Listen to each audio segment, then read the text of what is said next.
Hola, muy buenos días, Dios les bendiga. Vamos a dar inicio a nuestro sermón de este día. Estamos prácticamente a 26 de julio del 2020 y vamos a comenzar con este sermón de esta serie de Efesios del capítulo. Hoy estamos en el capítulo 4 del versículo 24 hasta el capítulo 5 versículo 2. La recomendación de siempre: van a estar recibiendo a través de YouTube el like para que puedan ver el sermón y también el orden de culto a través de WhatsApp.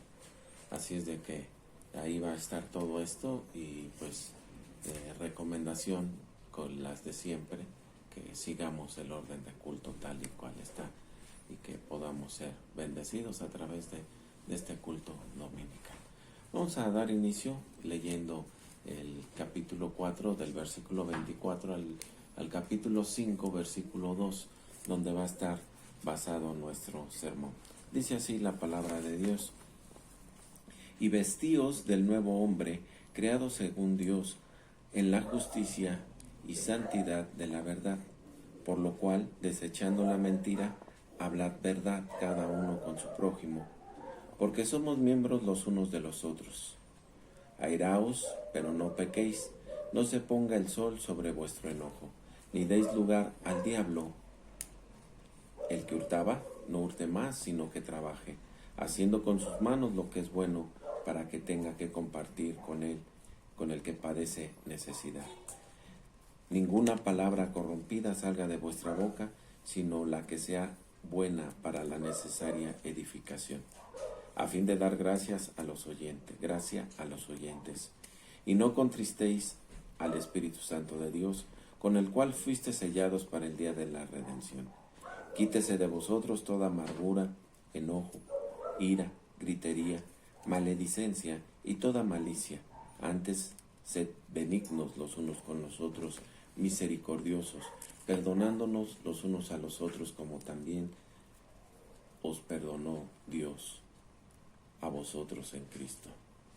Sed pues imitadores de Dios como hijos amados, y andad en amor, como también Cristo nos amó y se entregó a sí mismo por nosotros, ofrenda y sacrificio a Dios en olor fragante. Vamos a hacer una oración. Te pido que allí en tu casa inclines tu rostro y oremos.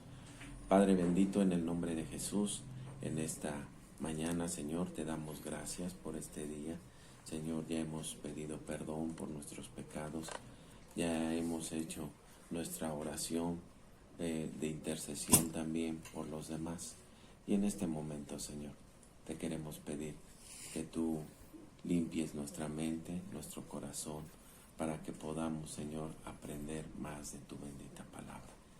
Señor, queremos llevar una vida de acuerdo a tu voluntad. Entonces, Señor, tenemos que ir a tus reglas, tenemos que ir a tu palabra, Señor. Y es por eso que aquí estamos, Señor, tratando de aprender cada día más de ti y de lo que tú quieres de nosotros. En tus manos nos ponemos, Señor, y te rogamos tu dirección. Quita todo tropiezo, quita todo aquello, Señor, que no nos deje estar en comunión contigo. Perdona nuestros pecados, Señor. En el nombre de Jesús, en tus manos nos ponemos. Amén. Como ya lo hemos estado viendo, estimado hermano, querido oyente, en estos días o en estas últimas semanas hemos estado observando a la iglesia en su andar en este mundo.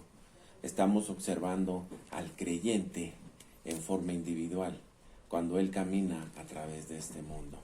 En la epístola a los Romanos, en su capítulo 6, versículo 6, nos dice que nuestra vieja naturaleza ya ha sido crucificada en la muerte de Cristo. Dice el citado pasaje: sabemos que nuestra vieja naturaleza fue crucificada con Él, para que nuestro cuerpo pecaminoso perdiera su poder, de modo que ya no seguimos siendo esclavos del pecado. En vista de que nuestra vieja naturaleza ya ha sido crucificada en Cristo, debemos de quitárnosla, debemos de quitárnosla en el poder del Espíritu Santo. Esto no significa que la vieja naturaleza ha sido eliminada para siempre de nuestra vida, no. Nos libramos de ella, pero no debemos de vivir de acuerdo con ella. Es decir, que no tenemos que permitir que ella controle nuestras vidas. Por otra parte, tenemos una nueva naturaleza. Este es el resultado de la regeneración por el Espíritu Santo. Cualquier persona que está unida a Cristo es una nueva criatura. Tenemos que vivir esa nueva naturaleza, con esa nueva persona, con esa nueva creación. Esta es pues la repetición del mensaje principal que se encuentra en la carta a los romanos. Y como dijera el apóstol Pablo allá en el versículo 24, este nuevo hombre, esta nueva naturaleza ha sido creada a imagen de Dios, es decir, según Dios en justicia y santidad de la verdad.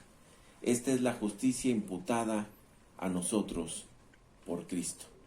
Y todo ello consecuentemente con el carácter santo de Dios, ya que hemos sido declarados justos a través de Jesucristo porque estamos unidos a Él y estamos sentados en regiones celestiales.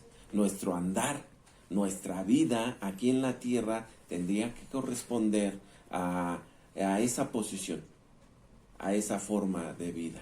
Ahora vamos a leer el versículo del 25 al 27, donde dice la palabra de Dios: por lo cual, desechando la mentira, hablad verdad, cada uno con su prójimo, porque somos miembros los unos de los otros.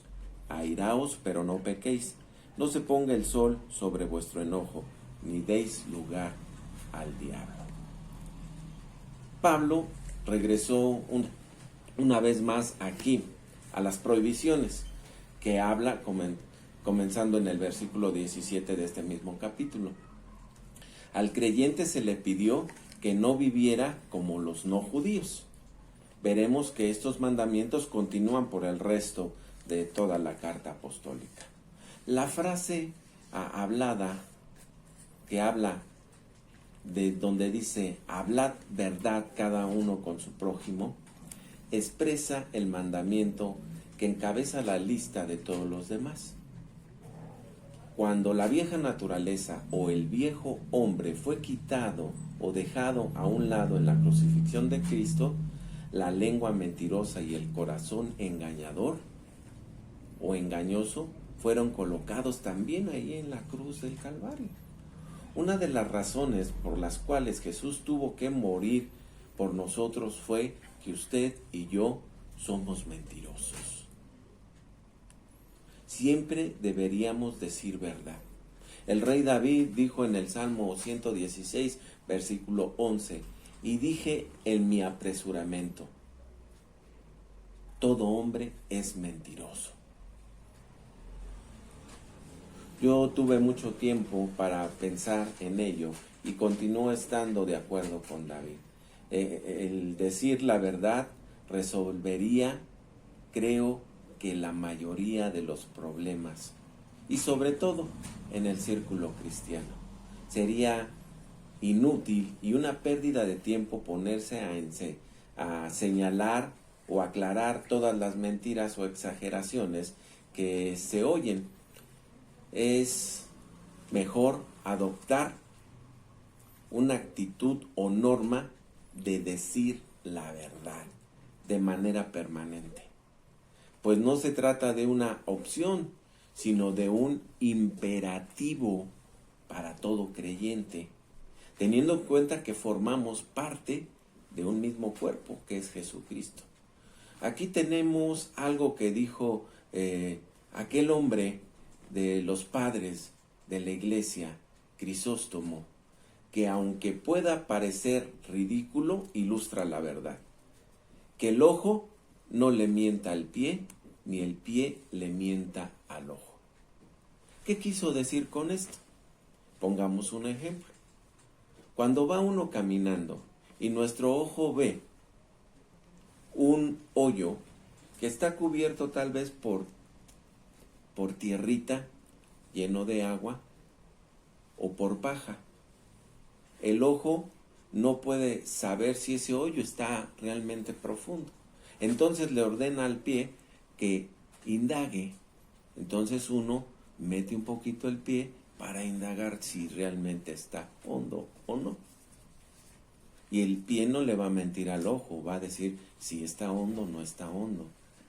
Entonces así deberíamos de todos nosotros, que somos parte de ese mismo cuerpo, de no hablar mentira, porque muchas veces hemos escuchado por ahí algunos hermanos que dicen, no pasa nada con una pequeña mentirita piadosa, con tal de salirse con la suya o de que hagan lo que ellos pretenden. No se trata de eso. Deberíamos de adoptar esa forma de siempre decir la verdad. Todo creyente de Jesucristo que forma parte del cuerpo de Jesucristo debe de hablar con la verdad. Luego, más adelante, Pablo dijo, airaos, pero no pequéis. Al creyente se le manda que no se enoje con ciertas condiciones y con ciertas personas. Algunos piensan que los creyentes son personas afables y flexibles bajo todas las circunstancias y condiciones, pero ningún creyente puede ser neutral en la lucha de la verdad. Debería de detestar la mentira y la lengua chismosa, especialmente al escuchar a otro creyente. El apóstol Pablo dijo en su primera carta, en el capítulo 2, el apóstol Pedro dijo en su primera carta, en el capítulo 2, versículo 1, que la malicia no debe de formar parte de la vida del creyente, que era algo que deberíamos de evitar. La malicia, como alguien dijo, es como un enojo congelado. Cuando una mala actitud o un error se corrige, no debería de quedar rencor. El principio es perdonar y olvidar. Pero muchas veces nosotros decimos, te perdono, pero no se me olvida. Entonces ahí no estamos realmente perdonando. Dice, airaos, sí, podemos enojarnos, pero no dejemos que ese enojo nos carcoma, que ese enojo se vuelva en amargura, que ese enojo nos haga hacer cosas o pensar cosas que no debemos. ¿Sí? Cuando una mala actitud o un error se corrige, no debería de quedar ese rencor, ni deberíamos de abrigar sentimientos de odio y maldad, que esto proporciona al diablo una ventaja en nuestras vidas. Le damos una ventana abierta a Satanás cuando nosotros nos enojamos. Muchos tienen ciertos complejos, odian a algunas personas porque no pueden superar ciertos incidentes, ni perdonar ni olvidar. Si una persona está dispuesta a rectificar su actitud por habernos mentido o causado otro mal, debemos de perdonar y olvidar. Pero eso, hermanos, nos cuesta mucho trabajo. El Señor Jesús se enojó y mostró su enojo. En cierta ocasión fue a una sinagoga y había ahí un hombre con la mano seca. Pero este hombre lo habían puesto los fariseos para ver qué hacía el Señor Jesucristo, y esto le causó enojo. Lo que enojó a Jesús fue que los fariseos habían puesto ahí a ese hombre para ver lo que hacía o iba a hacer el Señor. Recordemos entonces lo que dijo en el Evangelio según San Marcos, en el capítulo 3, versículo 5. Entonces, mirándolos con enojo, entristecido por la dureza de sus corazones, dijo al hombre, extiende tu mano. Él extendió la mano y la mano le fue restaurada, fue sana. Así podemos ver que el Señor estaba enojado por la actitud de los fariseos. También se nos ha dicho que Dios está enojado todo el día con los malvados, pero en el momento en que ellos abandonan su maldad y se vuelven a Él, Él les salva. Eso tendría que ser la actitud del cristiano. Ante situaciones de maldad, de abuso y de injusticia en las relaciones personales, el cristiano no puede permanecer neutral. El tolerar algunas de esas situaciones para evitar problemas, para no perder una amistad o un cargo o una determinada posición, no es precisamente una actitud cristiana. No olvidemos que el creyente se encuentra implicado en una lucha espiritual en la cual no puede ser neutral, como veremos más adelante en la carta. Continuemos. Aquí tengo un pequeño ejemplo. No debemos de darles por su lado a las personas, aunque sepamos que están mal, aunque sepamos que están mintiendo. Debemos de procurar siempre hablar con verdad. Y no por quedar bien con la persona, seamos neutrales, no. Yo, en lo personal, algunas ocasiones he dicho, hermano, ¿sabes qué? Esto que estás diciendo no es lo correcto, es una mentira, y se los he hecho ver. No porque mi hermano me caiga muy bien y porque es el que más diezma en el templo, le voy a dar por su lado. Claro que no, no podemos hacer eso. En los versículos, vamos a continuar en los versículos 28 y 29. Dice allí Efesios 4, el que roba, no robe más, sino trabaje haciendo con sus manos lo que es bueno, para que tenga que compartir con el que padece necesidad.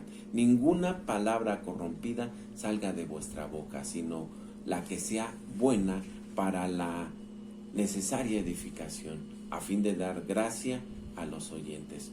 El versículo comenzó con una frase: el que roba, no robe más. El hombre tiene una naturaleza pecaminosa que puede inclinarse a mentir y a robar.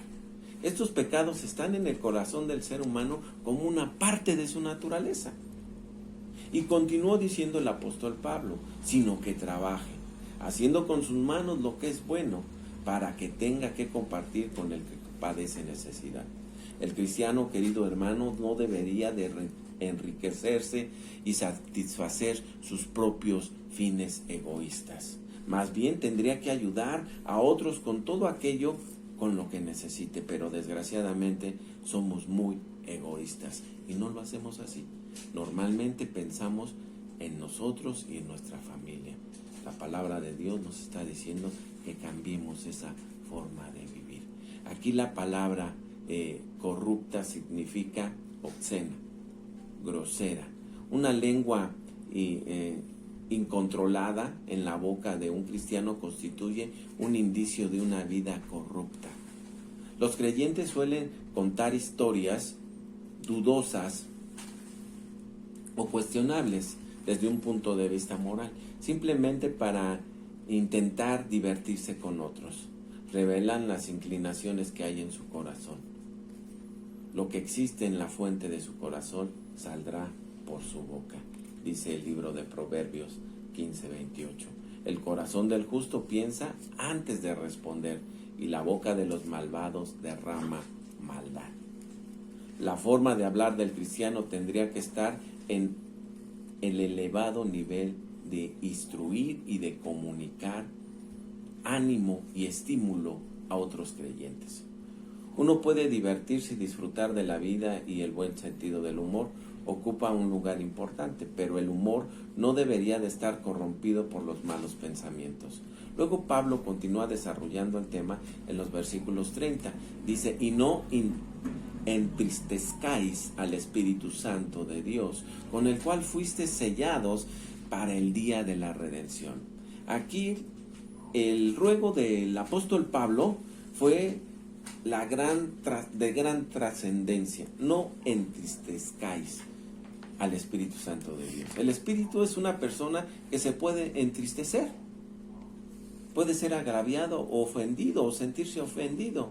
¿Qué es lo que le entristece al Espíritu Santo?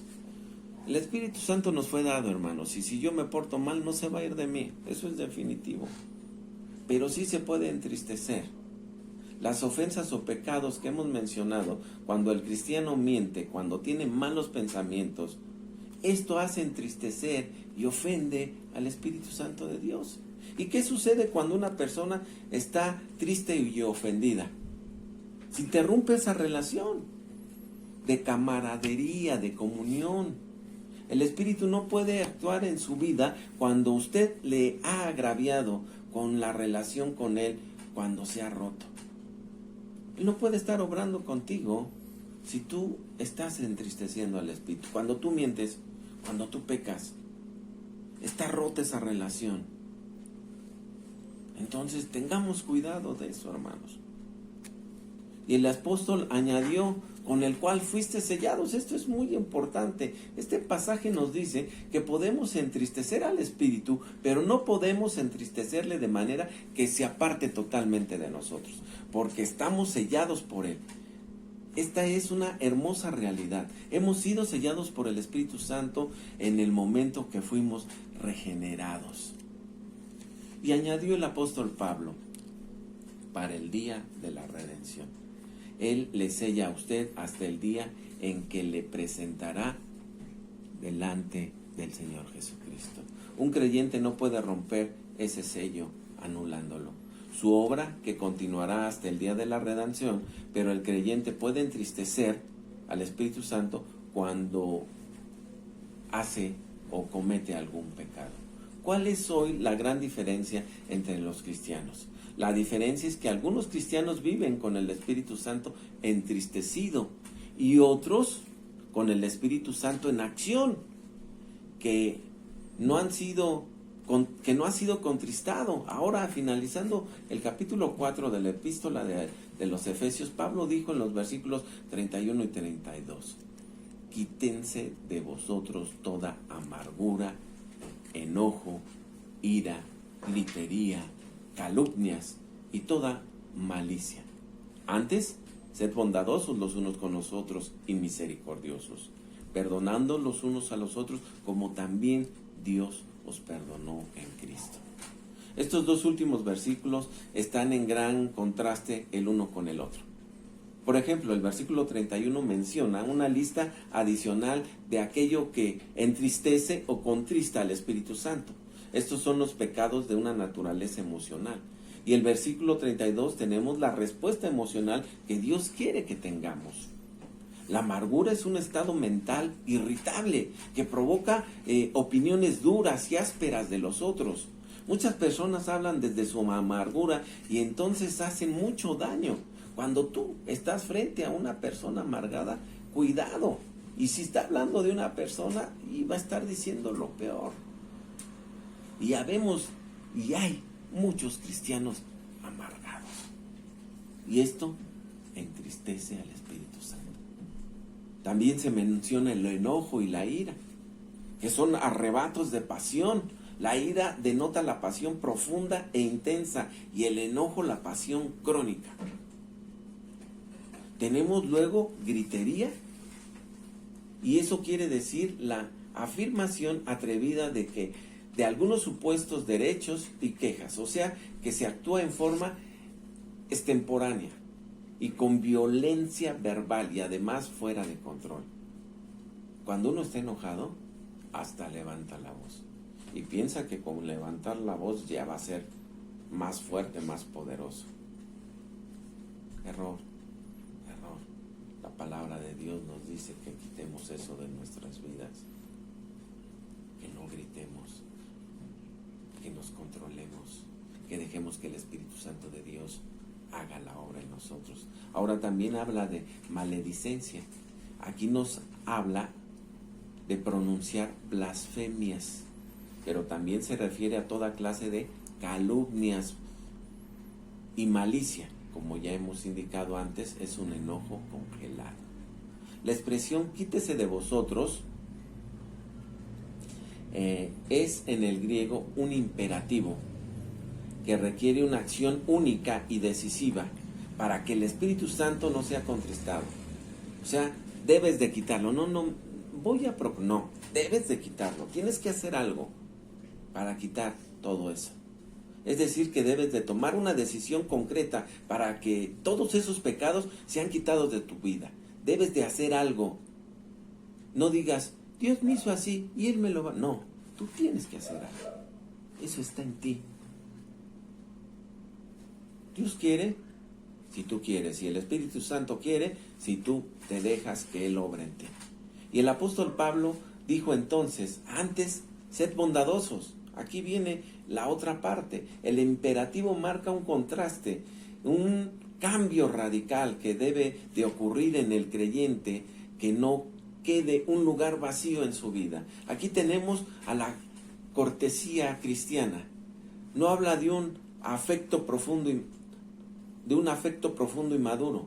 Todos hemos conocido a cristianos con este carácter, que expresan un sentimiento con sus gestos y demostraciones de cariño y misericordiosos. Además, el aspecto compasivo de las personas bondadosas los conocemos.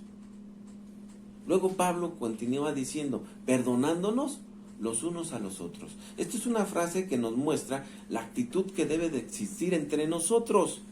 Esa relación que debemos de tener. Debemos de perdonar en vez de magnificar las faltas de los otros. Pero somos muy dados a criticar antes que perdonar. Y la frase de perdonar se completa con como Dios también nos perdonó en Cristo. Todo esto tiene que ser hecho en una base doble. En primer lugar, esta conducta no contrista al Espíritu Santo. Y en segundo lugar, la base del perdón no es algo legal, sino de gracia. No es un mandamiento bajo la ley, sino que se basa en la gracia de Dios, que se manifiesta en nuestro perdón, porque Cristo murió por nosotros. Tenemos que perdonar porque hemos sido perdonados. Si Dios ya te perdonó a ti, querido hermano, querida hermana, a mí también ya me perdonó. Entonces, de esa misma forma, tengo que perdonar. En Mateo 6, el 14, el 15, dice, por tanto, si perdonáis a los hombres sus ofensas, os perdonará también a vosotros vuestro Padre Celestial. Pero si no perdonáis sus ofensas a los hombres, tampoco nuestro Padre os perdonará vuestras ofensas. Y aquí en Efesios 4 se nos dice que debemos de perdonar en base de la gracia de Dios, que Él manifestó al perdonarnos a nosotros por causa de Cristo, porque Cristo murió por nosotros. Y así llegamos al nuevo tema, que se encuentra en el capítulo 5. La iglesia será la esposa. Admitimos que esto es una realidad, esto es una realidad mezclar metáforas. En el capítulo 4, la iglesia fue llamada el nuevo hombre, y ahora la iglesia debe de ser una esposa. La iglesia no es hoy una esposa, esa es la realidad. La iglesia no es una esposa en el día de hoy. La iglesia es un nuevo hombre que vive en este mundo en la actualidad, y la iglesia ha sido comprometida con Cristo, pero aún no se ha casado con Él. La boda aún no se ha celebrado. La iglesia será una esposa con Cristo después de que Él recoja su iglesia de este mundo. En este sentido podemos leer Apocalipsis 21 del 2 al 9, que dice, y yo, Juan, vi la santa ciudad, la iglesia de Jerusalén, descender del cielo de parte de Dios, ataviada como una esposa hermosa, vestida para su esposo. Entonces vino a mí uno de los 7 ángeles que tenía las 7 copas llenas de las 7 plagas postreras, y habló conmigo diciendo, ven acá y te mostraré la desposada, la esposa del Cordero. En este mundo nosotros debemos de vivir como si fuéramos una futura esposa. Estamos comprometidas. Eso es lo que Pablo nos escribió en la carta a los Corintios, en la segunda epístola, en el capítulo 11, versículo 2, diciendo, os he desposado con un solo esposo, para presentaros como una virgen pura a Cristo. Cuando una joven se ha comprometido y se está preparando para su boda, no tiene tiempo para sus amigos de antes. Ya no saldrá con ellos. Está comprometida y ya no tiene ningún interés por los demás hombres. Y entonces, ¿cómo podemos nosotros estar comprometidos con Cristo y vivir en este mundo? Algún día vamos a ser presentados delante de Cristo. Vamos a vivir con Él a través de toda la eternidad, y Él será nuestro Señor y Maestro. El compromiso de la iglesia es: sed pues imitadores de Dios como hijos amados, y andad en amor como también Cristo nos amó y se entregó a sí mismo por nosotros como ofrenda y sacrificio a Dios en un olor fragante. Aquí la expresión pues conecte esta sección con la anterior, donde el andar o la vida del creyente se encontraba bajo consideración y continúa exponiendo los mandamientos para la conducta cristiana. Estos mandamientos tienen una relevancia indudable para la iglesia. Será presentada a Cristo sin mancha ni ninguna imperfección. Hemos aprendido que el Espíritu Santo habita en cada creyente y sella a cada creyente, aunque nosotros podemos entristecer al Espíritu Santo si nos dejamos arrastrar por los pecados mencionados en Efesios 4:31. Quiere decir que entristeceremos al Espíritu Santo, lo cual no significa que ya no somos hijos de Dios. Quiere decir que la persona que no son salvas no creerán que seamos hijos de Dios. Sin embargo, estamos sellados por el Espíritu Santo. Y esto es hasta el día de la redención, el día en que hemos de partir al cielo. Y ya dijimos que esta meta deberá de impulsarnos a llevar una vida pura, una vida sin mancha. El creyente tiene que ser un imitador de Dios, especialmente en el tema del perdón. Si queremos que Dios nos perdone, debemos de ser perdonados. Y seguramente te dirás, pero si Dios ya me perdonó, sí, pero cuando tú pecas, contristas al Espíritu y no va a haber esa comunión y no vas a dejar que el Espíritu Santo reine y more en ti. Y la última frase del versículo 2 que se dice, se entregó a sí mismo por nosotros, ofrenda y sacrificio a Dios en olor fragante. Es una clara referencia a la cruz. Presenta la cruz de Cristo como algo más que la ejecución pública de un criminal. La cruz era como un altar de bronce del Antiguo Testamento, donde el Cordero de Dios fue sacrificado como un holocausto. Ese sacrificio quita el pecado del mundo. Indica a Cristo con cada sacrificio que fue ofrecido en el Antiguo Testamento por mandato de Dios. Todos aquellos sacrificios, querido hermano, señalaban a Cristo. En vista de que Cristo murió en lugar de cada uno de nosotros en la cruz, el creyente tiene que alcanzar un nivel elevado de amor. Estimado oyente, estimado hermano, si usted acepta por la fe el sacrificio de Cristo en la cruz, el Espíritu le regenerará y comenzará en usted una obra de transformación que le permitirá experimentar constantemente el amor de Dios, su presencia e influencia en cualquier estado de ánimo en el que usted se encuentre, así como todas las situaciones y circunstancias de su vida. Dios va a transformar su vida, querido hermano, siempre y cuando acepte a Jesucristo y el sacrificio que hizo en la cruz del Calvario. Hemos escuchado que debemos de perdonar, que debemos de dejar muchas cosas que el viejo hombre tenía ahí bien sujetadas. Soltemos a ese viejo hombre, vistámonos del nuevo hombre, creado en Cristo Jesús. Que Dios le bendiga, querido hermano, y que este sermón le sirva para que el Espíritu Santo transforme su vida.